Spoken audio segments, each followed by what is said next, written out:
our 5th birthday.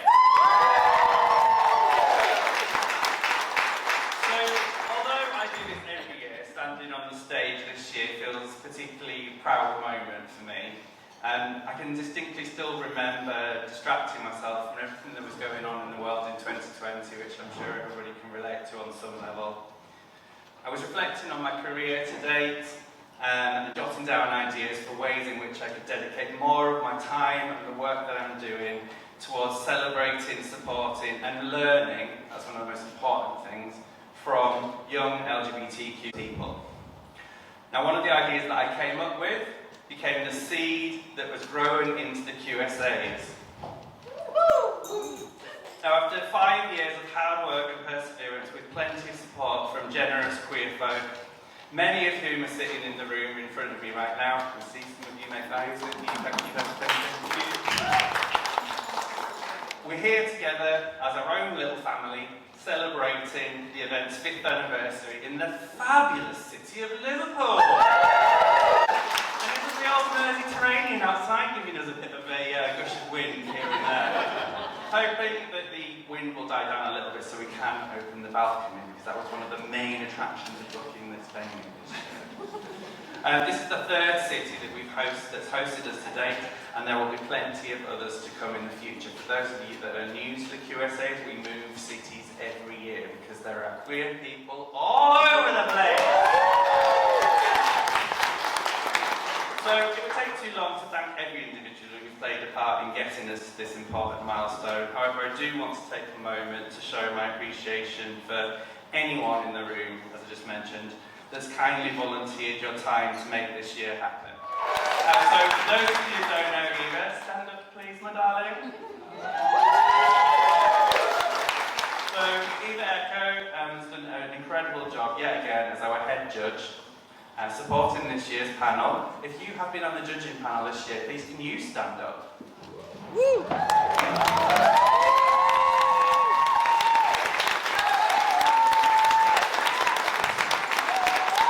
Thank you for the dedication and the time that you've gifted to the awards. Some of you are new, some of you have been doing this right from the start. I don't underestimate the time that it takes out of your life to judge these entries, because the finalists in this room, you make it really, really difficult for them. You really do.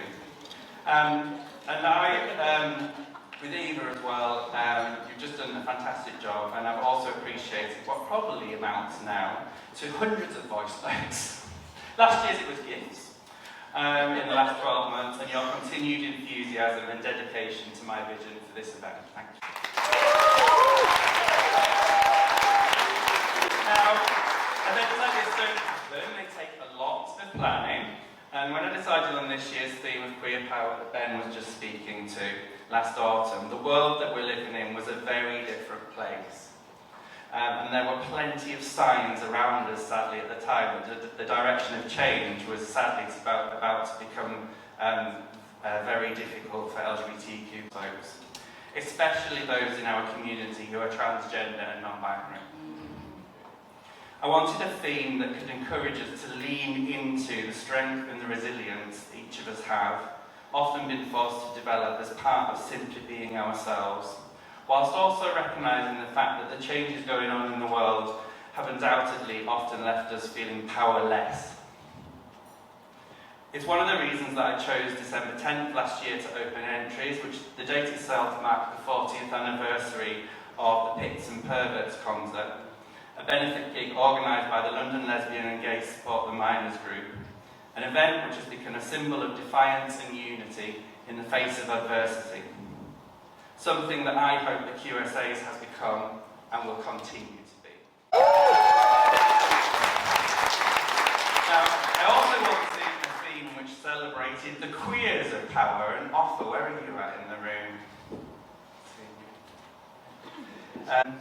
Offer called this Queers of Power at the Weekend on an exchange on Instagram. And those being the finalists and the winners from the last 5 years that you can see on the screen now. Jack from 2021, Jack Stokes, Grace Armstrong from 2022, Taj Dongle Housebridge from 2023, and Luna Middleton-Roy, who's sitting on the table in the middle.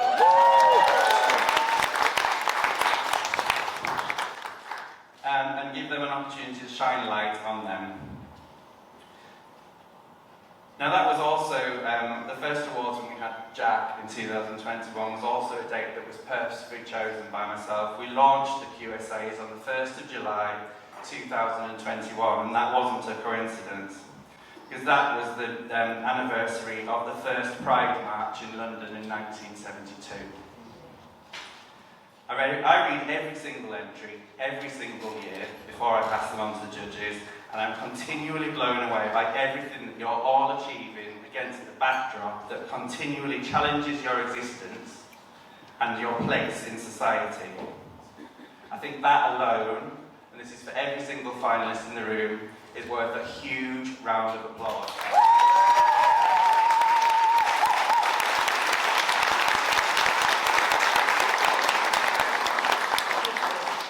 Now, before I leave the stage, and you get bored of listening to me, I'll allow you all to attack the buffet table shortly, don't worry. I want to take an opportunity to highlight two young people in the room this evening who haven't been given the same opportunity as this year's finalists to shine through the awards. The first, some of you may have already met on the pink carpet this evening, is Neve Brownhill. Neve, where are you? Stand up, please. So, if you've been with us from the start, you might know who Neve is, but Neve was the very first winner of Role Model of the Year student in 2021. Now, this was when the event was hosted on Zoom. Neve was nominated by one of the teachers at our college in Sheffield, who described her as an ambassador for both empowering and celebrating people, no matter their story, whose work gave people a voice and helped the community to grow, allowing people to feel comfortable and, most importantly, to be themselves.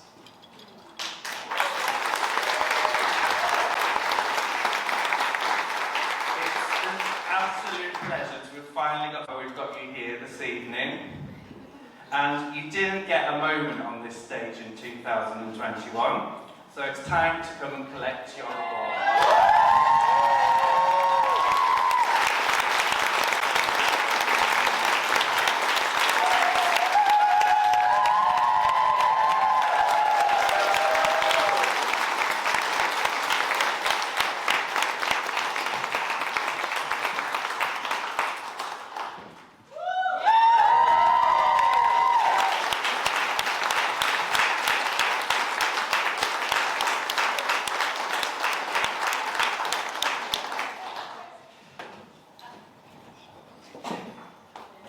Doesn't stop there.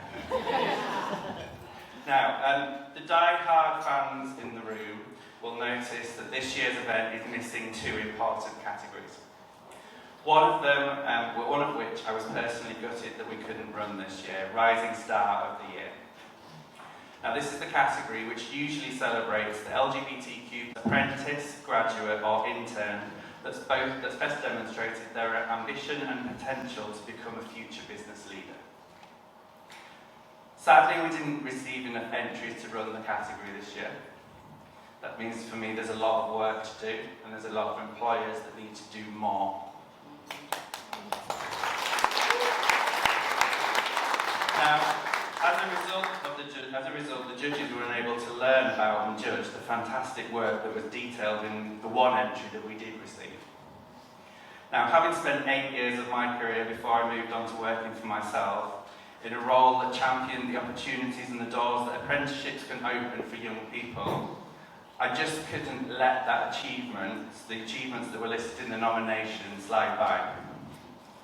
So, since coming out of work, Matthew Barrett, where are you, Matthew?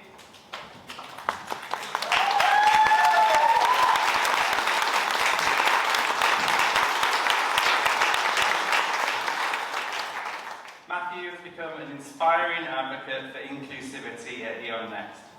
In the nomination that we received, his authenticity and courage has inspired others in their business to embrace their true selves. He's taken responsibility for ensuring that they had a presence at both Birmingham and Nottingham Prides last year, which strengthened their ties with the wider community and has been instrumental in revitalising their LGBT employee resource group in the last 12 months. Matthew, I don't get this evening.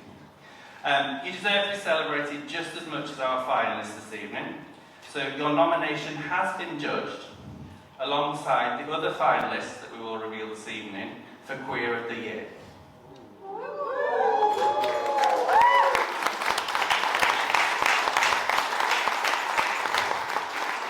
For me, it's important that this category remains visible and that it continues to be celebrated, and I'm not going to let a lack of entries stop that from happening.